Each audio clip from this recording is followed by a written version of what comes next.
I found out somebody built an entire neighborhood on my land because a little girl waved at me from a swing set that used to sit right where my grandfather's fishing cabin had been. I'm not talking about one house either. I mean paved roads, luxury homes, decorative mailboxes, one of those fake stone signs at the entrance with gold lettering, trying way too hard to look expensive. 43 houses, families grilling burgers, kids riding bikes, all sitting on 32 acres that legally belonged to me. And the craziest part wasn't even the construction. It was the woman who looked me dead in the eye and told me I should be arrested for trespassing on my own property. My name's Owen Mercer. I'm 46, live outside Billings, Montana, and up until 2 years ago my life was painfully ordinary. Divorced, one daughter in nursing school, bad knees from 20 years of commercial roofing, and a silver F-150 that rattled every time I hit 55 on the highway. My grandfather left me those 32 acres near Alder Creek when he passed in 2018. Nothing fancy, mostly pine trees, a small creek running through the backside, and an old cabin that leaned a little farther left every winter. But that land mattered to me because it was the only place in the world where life ever felt quiet. Grandpa used to say land wasn't about money. It was about breathing room. He grew up dirt poor in Oklahoma during the Dust Bowl, spent his whole life saving every nickel he could, then bought that property in the 70s after years driving cattle across Montana. When he died, he left me one handwritten note folded inside the deed. People with money think they own the world.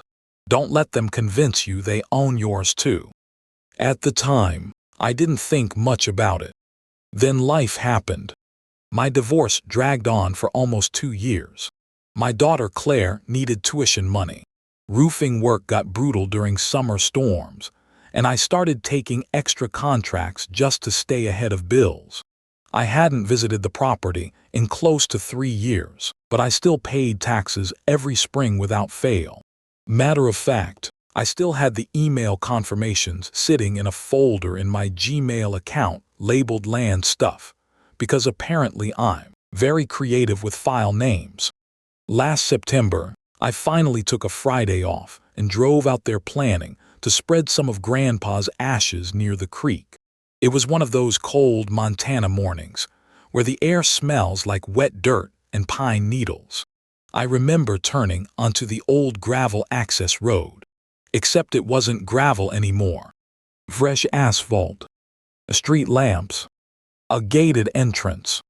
I literally stopped my truck in the middle of the road because my brain couldn't process what I was seeing.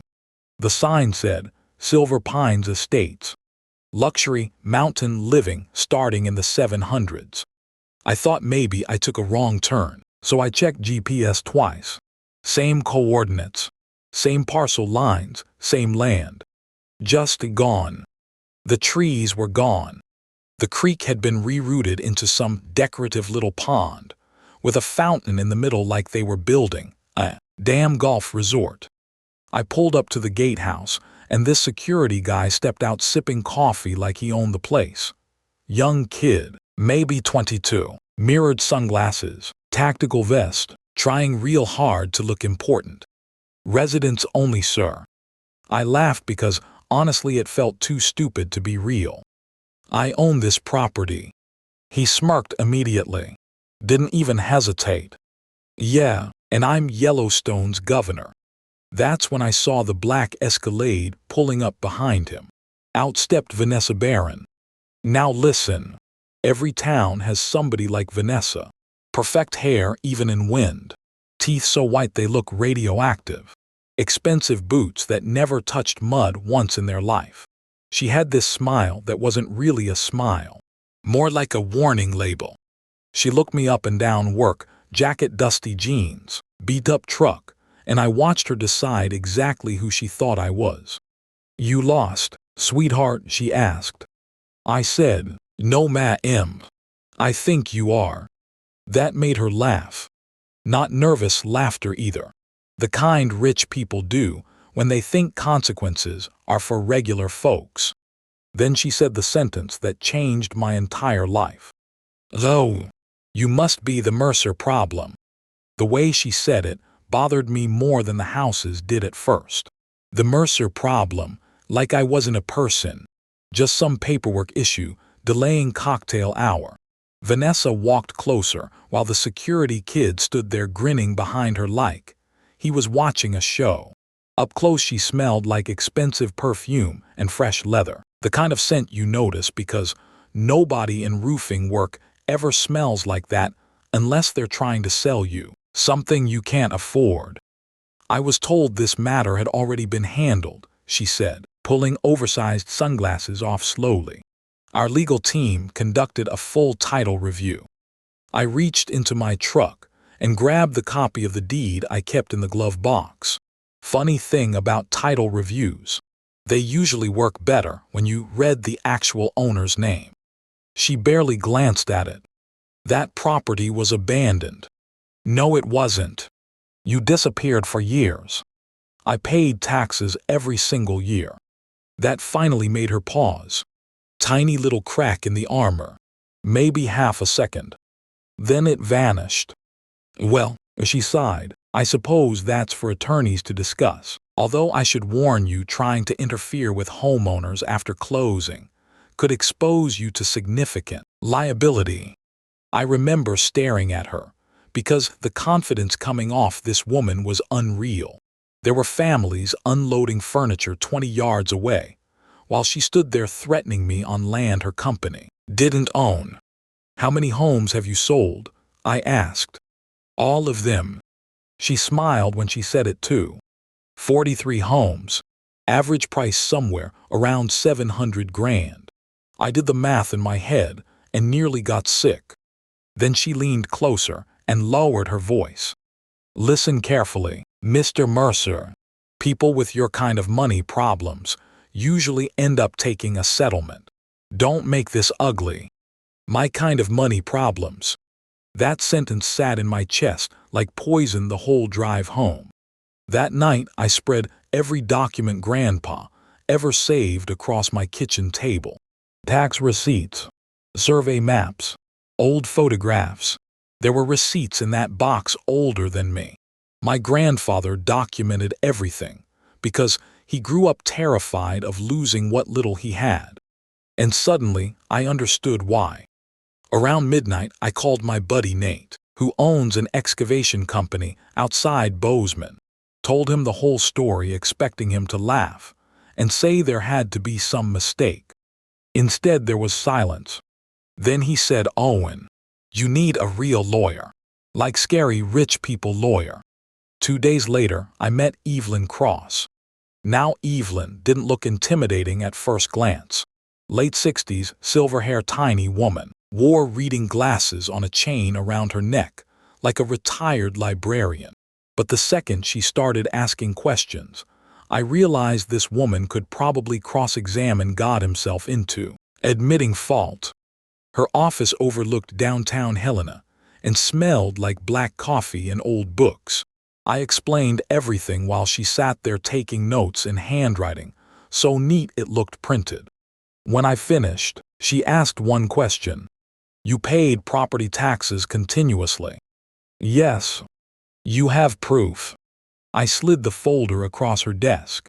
She opened it, flipped through maybe 20 pages, then leaned back slowly. "Well," she said, "that's catastrophic for them."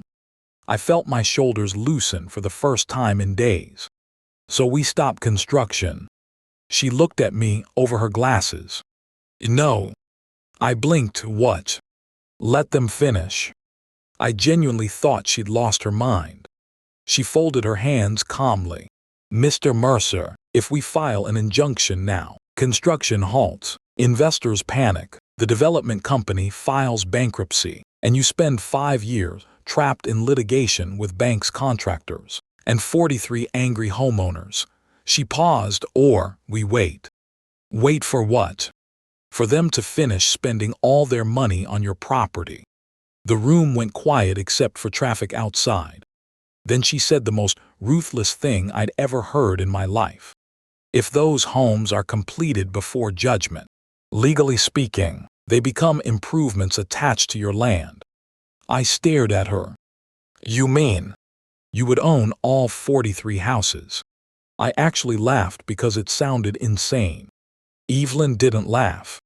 They committed fraud, Owen. Deliberate fraud. And people like Vanessa Barron only understand pain when it becomes expensive. For the next 3 months, my entire life became surveillance. I drove out to Silver Pines twice a week, parked on public roads, took photos, recorded videos, documented everything. Contractors pouring concrete, landscaping crews planting imported pine trees, families moving furniture inside homes built on stolen land. And somewhere in the middle of all that, things got complicated. Because the homeowners weren't villains. One afternoon, I watched a little boy teaching his younger sister how to ride a bike near what used to be Grandpa's creek. Another time, I saw an older couple sitting on lawn chairs drinking coffee together, while snow came down lightly around them. Real people.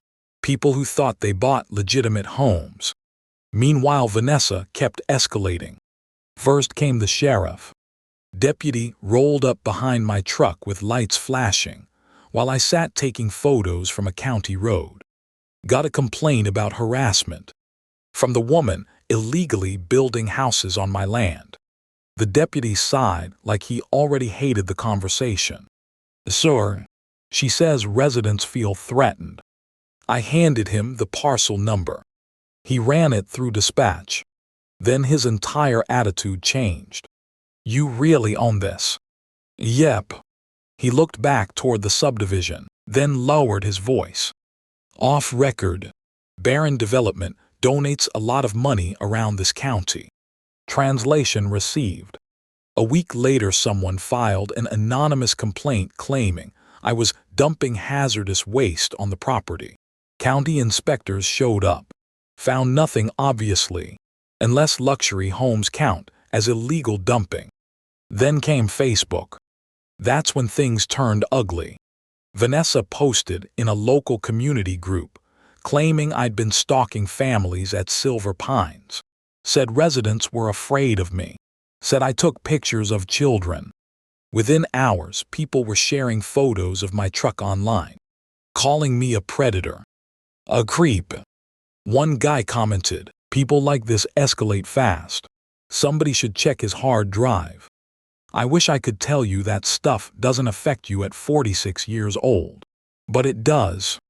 Especially when your daughter calls crying asking what's happening. Claire had classmates sending her screenshots.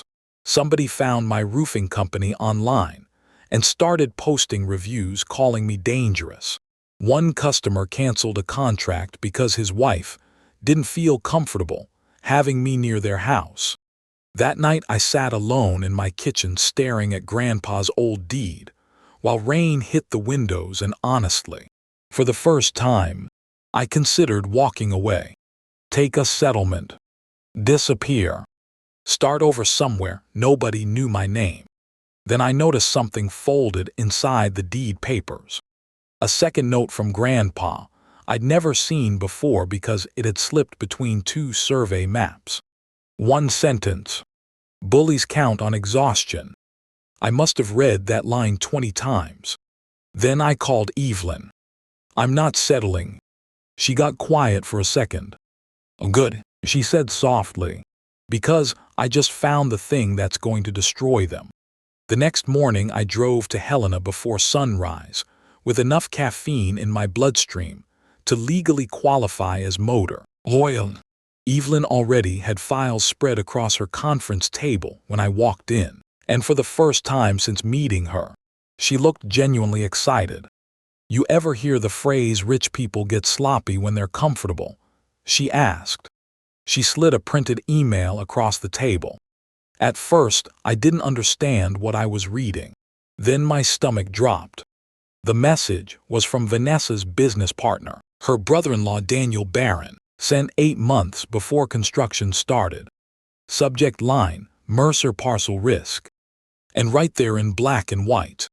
Current owner still paying taxes. Adverse possession, claim unlikely to survive litigation. But if development moves quickly enough, we can pressure settlement before discovery. I read it 3 times. They knew. Not suspected. Not assumed. Knew. Evelyn pointed farther down the page. Another sentence. If Mercer pushes back, delay through litigation until project completion, then force insurance arbitration.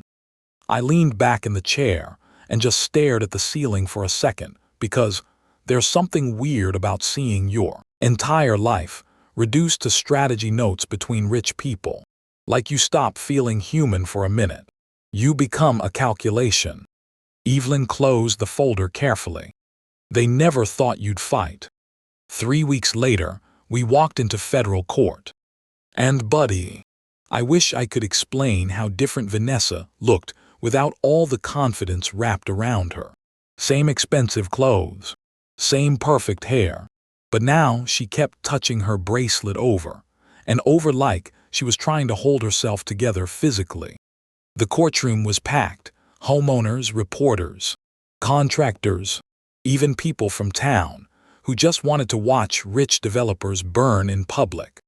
Vanessa's attorney stood first and tried to argue it was all a misunderstanding involving title interpretation and zoning confusion. Judge Halpern interrupted him halfway through. Counselor, your client sold 43 homes on land they did not own while possessing written evidence. The land belonged to somebody else. Which part would you like me to misunderstand? That sound you hear in movies when all oxygen leaves a room at once. That happened. Then Evelyn stood up. And I swear to God, watching that woman work was like watching somebody slowly sharpen a knife. She introduced tax records first, then survey maps, then county filings, then finally the email. The email hit like a grenade. Vanessa's attorney actually closed his eyes when the judge read it aloud. Meanwhile, the homeowners sitting behind me started whispering to each other. One woman began crying quietly.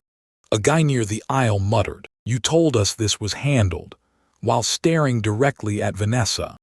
That's when the whole thing shifted. Because suddenly, I wasn't the villain anymore. They were. By lunchtime, the judge had already denied every motion Barron development filed. By 3 o'clock, federal investigators were sitting in the back row taking notes. And right before court recessed, Judge Halpern looked directly at Vanessa and said, "Mrs. Barron, I strongly recommend you begin discussing settlement immediately because this court is preparing fraud referrals." Vanessa finally looked at me then. Not angry, terrified. 3 days later, they folded. Vast. Turns out confidence disappears real quick when prison enters the group chat. The settlement took almost 11 hours to finalize. Barron Development surrendered all claims to the land, dissolved the HOA entirely, and agreed to transfer every completed property into a community trust, funded by their remaining assets and insurance policies. And legally, every house became mine first. That part made headlines everywhere. Montana roofer becomes owner of entire luxury neighborhood. People online lost their minds arguing over what I should do next. Sell the homes. Evict everybody. Become a millionaire overnight. Honestly, for about 10 minutes, I thought about it.